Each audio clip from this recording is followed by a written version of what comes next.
नमस्कार साथियों, आज तारीख है 14 जून 2026। हमारे रोहित राय जी रिटायर्ड फौजी हैं, भारतीय नौसेना से सेवानिवृत्त है, जो अभी अभी विधानसभा चुनाव समाप्त हुआ है। उसमें सोनपुर विधानसभा के लिए ये विधायक के प्रत्याशी भी रह चुके हैं, निर्दलीय प्रत्याशी भी चुनाव लड़े थे, अच्छा पोजीशन में रहे, 4 नंबर स्थान पर रहे और जो मकसद था इनका वो फुलफिल किए।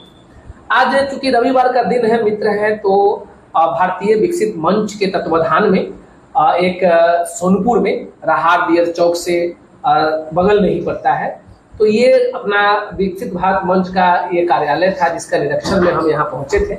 बुलाए थे हमारे फौजी साहब, तो यहाँ पहुंचे हैं, बहुत मुद्दे पर बातचीत हुई है, बिहार के दशा दुर्दशा पर बातचीत हुई है और अभी जो वर्तमान में राजनीति का परिवेश है, भारतीय जनता पार्टी एक तरह से तानाशाही जैसा कार्य कर रही है, तो उस पर भी बातचीत हुई है।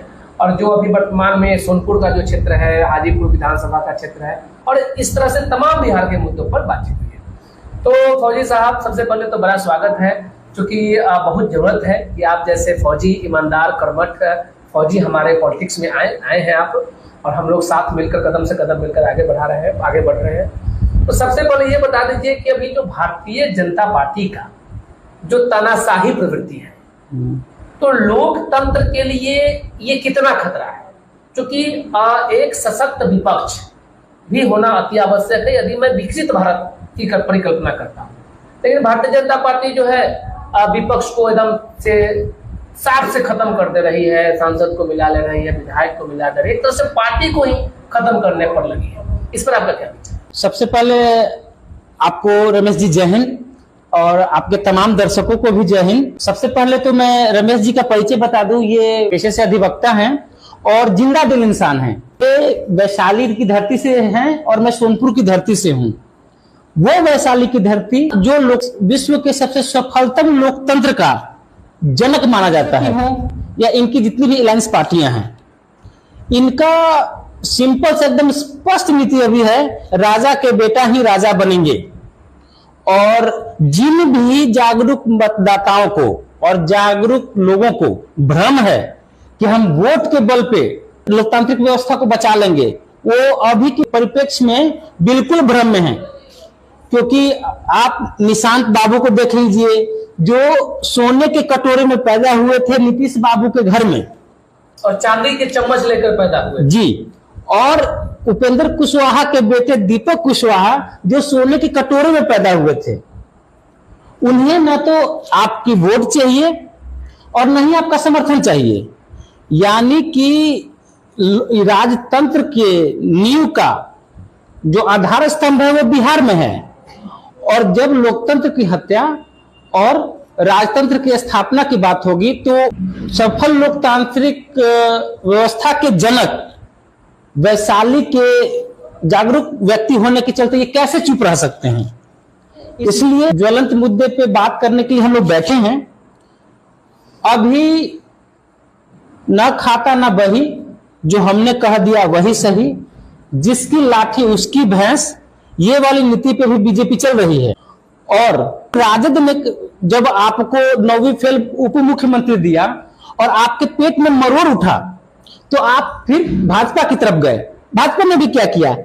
आपने 9वीं फेल उप मुख्यमंत्री दिया तो उसने 7वीं फेल मुख्यमंत्री दे दिया। मतलब कि यदि आप शिक्षित हैं, आप जागरूक हैं और आप सक्षम हैं, तो आपका बिहार में कोई जरूरत नहीं है। अच्छा, एक बात और, जब मैं सोनपुर आता हूँ तो सोनपुर आने का मेरा 2-3 मकसद होता है। नंबर 1 की बड़ा ही मनोरम स्थान है, वहाँ चौपाटी से लेके और काली घाट तक जो रैंप बना हुआ है उस पर घूमना, हवा खाना, और जो रमणीय स्थल है, धार्मिक स्थल है, उसका अवलोकन करना, एक मकसद तो ये है जी। दूसरा मकसद होता है कि जब मैं सोनपुर के क्षेत्र में आता हूँ तो सोनपुर को कंपेयर करता हूँ हाजीपुर से जी। एक तरफ मैं हाजीपुर देखता हूँ, एक तरफ सोनपुर देखता हूँ, तो मालूम चलता है कि सोनपुर जन्नत है और हाजीपुर खंडहर बना हुआ है। सोनपुर की तरफ पूरा रमणीय स्थल दिखता है और हाजीपुर की तरफ माननीय सांसद जो है नित्यानंद राय जी का बेंगलो दिखता है, बाद बाकी कचरा ही कचरा दिखता है। इसमें सोनपुर के विकास में किसका योगदान है? यहाँ के लोगों का योगदान है कि यहाँ के राजनीतिक पार्टियों, जो स्थानीय विधायक है, स्थानीय सांसद है, उनका योगदान है, सोनपुर के विकास में किसका अहम योगदान है आपके हिसाब से? देखिए, सबसे पहले मैं जनप्रतिनिधियों से बात करता हूं। ये जो वर्तमान में जो हमारे जनप्रतिनिधि रहे हैं, आदरणीय माननीय डॉक्टर रामानुज प्रसाद, इनकी कार्यप्रणाली इतनी गंदी रही है कि जब पूरा सबलपुर अपने सपनों के आशियाना को टूटते हुए देखकर रो रहा था, इनको अपने एसी वाले बंगलों से निकलने का मौका नहीं मिल रहा था। ये अपने क्षेत्र में जन समस्याओं को सुनने, समस्या के निवारण में अपना रुचि दिखाने की जगह पे ये सिर्फ जातीय याद कर दिनावा बुढ़ऊ बैठत ना रह खटियावा, ये सारे गाना बजा बजा के जातीय अफीम चटा के, और वो चाह रहे थे कि हम फिर सत्ता का मलाई चापें। ठीक है, तो आप जो विकास की बात कर रहे हैं, ये बहुत चौंकाने वाली बात कह रहा हूं मैं आपको। ये सोनपुर में जो जितने भी विकास दिख रहे हैं, ये सारे आर्टिफिशियल विकास हैं, यानी कि धरातल का विकास नहीं है। जितने भी बिहार और भारत के जितने भी अच्छे अच्छे राजनीतिक लोग हैं, जितने अच्छे पैसे वाले लोग हैं, सबका इन्वेस्टमेंट यहां है। और चूंकि ब्लैक मनी का फ्लो सोनपुर में आना शुरू हुआ, इसलिए सोनपुर का विकास है। विकास का मतलब हमारे बिहार के लोग बहुत ही सीधे हैं। इनको विकास का मतलब समझ में आता है रोड बन जाना, रोड पर से रोड बन जाना, साफ सुथरा व्यवस्था, ये विकास दिखता है। जबकि विकास का मेन मकसद है, मुद्दा है कि रोजगार का साधन, स्वास्थ्य की व्यवस्था, चूंकि युवा रोजगार में जाए, अच्छा बेहतर इलाज हो, साधन संसाधन हो, इसका कितना कमी है और किस तरह से इसमें सुधार हुआ है सोनपुर में, इस पर अपनी बात रखिए। देखिए, आप जितना सिंपली जनता को आप क्लीन चिट दे रहे हैं, मुरेठा बांधिए वोट दीजिए, चुनाव खत्म बोरा बांधिए कमाने चलिए। ठीक है, कहां जाइए पता नहीं, बस बिहार में नहीं रहना है। अब भौजी साहब लास्ट में अंतिम में जातीय समीकरण, चूंकि बिहार और जाति में अनुनाश्रय संबंध है, ये खत्म होने का नाम ही नहीं ले रहा है। और जब जब चुनाव आता है तो लोग कहता है कि फॉरवर्ड बैठने नहीं देते थे, कुर्सी पर नहीं बैठने देते थे, पानी नहीं पीने देते थे, बस यही होता है। जबकि अब मैं फॉरवर्ड की बात करूं तो मुश्किल से 10% या 20% उनका है, मतलब संख्या, उनका संख्या तो दिन पर दिन कमते जा रहा है। बावजूद इसके आज भी मुद्दा फॉरवर्ड बना। तो आप यादव समुदाय से, हम राजपूत बिरादरी से, पर्सनली हम आपसे पूछना चाहते हैं कि क्या कभी आपने देखा है ऐसा कि कभी किसी को कोई बैकवर्ड में, शेड्यूल कास्ट की मैं बात नहीं कर रहा हूँ, बैकवर्ड में कभी किसी फॉरवर्ड को कि आप कुर्सी पर नहीं बैठने देना, चाहे साथ नहीं बैठने देना, या भोज नहीं खाने जाना, या फिर भोज में नहीं निमंत्रण देना, पर्सनली मैं आपसे पूछना चाहता हूँ कि आपने कभी ऐसा देखा है? जब दो भाई मिलके और अच्छे से आप कमा खा रहे होते हैं ना, तो समाज के कुछ कल्पितों का एक मकसद होता है, उसका आपसे कोई दुश्मनी नहीं है और आप में कोई इंटरेस्ट नहीं है। बस दिक्कत क्या होता है कि आप इतना खुश क्यों हैं? तो चाहे जिस समाज के हो, आप फॉरवर्ड हो, बैकवर्ड हो, आपने देखा होगा आपके यहाँ भी जब शादियां होती होंगी तो मौरी कहां से आएगा? डोम लेके आएगा। फूल कौन लेके आएगा? माली लेके आएगा। दूध कौन लेके आएगा? यादव जी लेके आएंगे। ठीक है, तो हमारी जो संस्कृति रही है उसमें सबका योगदान रहा है।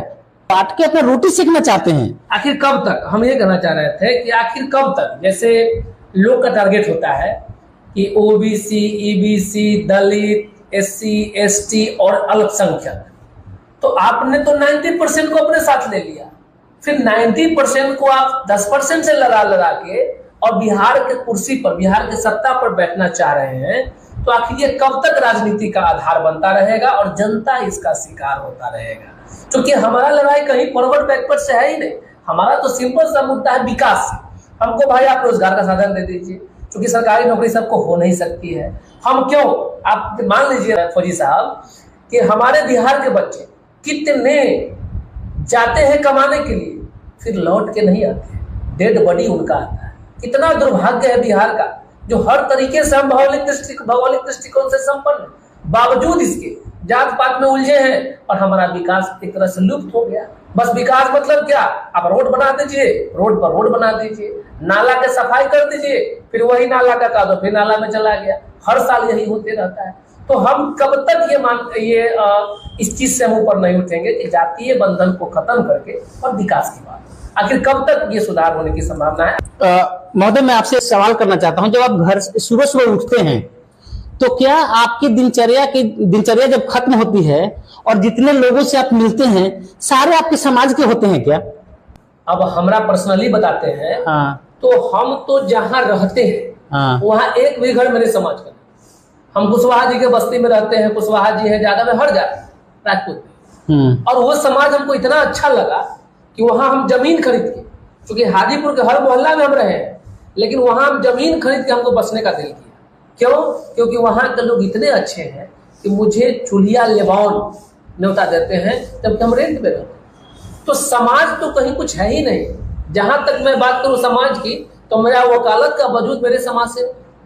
आज भी मेरे पास अगर क्लाइंट की संख्या मैं कहूं तो जब मेरा नाम कुछ खिला है, कुछ बाजार में आया है, कुछ फेसबुक के माध्यम से जब लोग जाने, जब मैं 1000 रिजल्ट दिया हूं, तब कुछ मेरे समाज के लोग मेरे पास आना शुरू किए। नहीं तो मेरा तो अस्तित्व ही है दूसरे समाज से। जादव जी आगे बढ़ाए हैं, साहू जी आगे बढ़ाए हैं, हरिजन SC/ST समुदाय के लोग हमको आगे बढ़ाए हैं।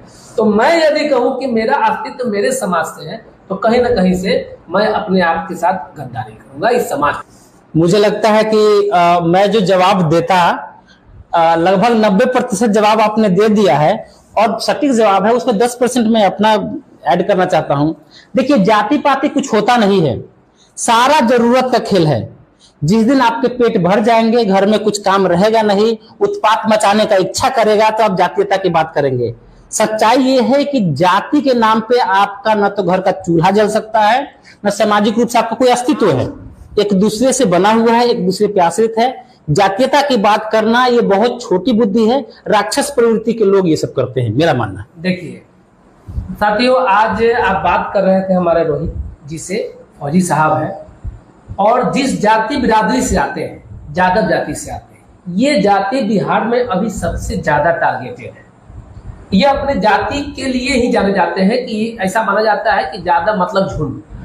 बावजूद इसके इन्होंने जितना बेबाकी से अपना बात रखा, उसका पूरा श्रेय है कि इन्होंने भारतीय सेना में रहा है, पूरा दुनिया देखा है। जो बिहार से बाहर रह के जिया है उसी को सही मायने में मालूम है कि जीवन क्या होता है, जीवन जीने की पद्धति क्या होती है। तो ये बेबाकी से अपनी बात रखे। मैं आज आया था, एक तो ये अपना भारतीय विकसित मंच के तत्वाधान में इस कार्यालय को देखना था, दूसरा देखिए कि हमारे मित्र छपरा के केस है, और छपरा के केस में बतौर अधिवक्ता सलाह लेने के लिए एज ए एडवाइस ये हमको बुलाए थे। और देखिए कि अगर ये जाति नाम का कुछ भी होता तो मुझे हाजीपुर वैशाली से बुलाकर यहाँ नहीं बैठाते, ये अपने ही जाति में किसी को बुलाकर सलाह ले सकते थे। लंबी बड़ी जाति है, यादव जाति मतलब संख्या कम नहीं, यानी राजनीति का आधार ही है यादव। अगर यादव की वोट हटा दे तो कुछ बचेगा नहीं। तो मुझे बहुत अच्छा लगा। मैं फिर से अंतिम में जाते जाते इतना कह देना चाहता हूँ कि हम लोग को जाति पाति से ऊपर उठने का चीज है, नहीं तो विकास की बात करने वाला और विकास के लिए लड़ने वाला इस बिहार में कोई नहीं बचेगा।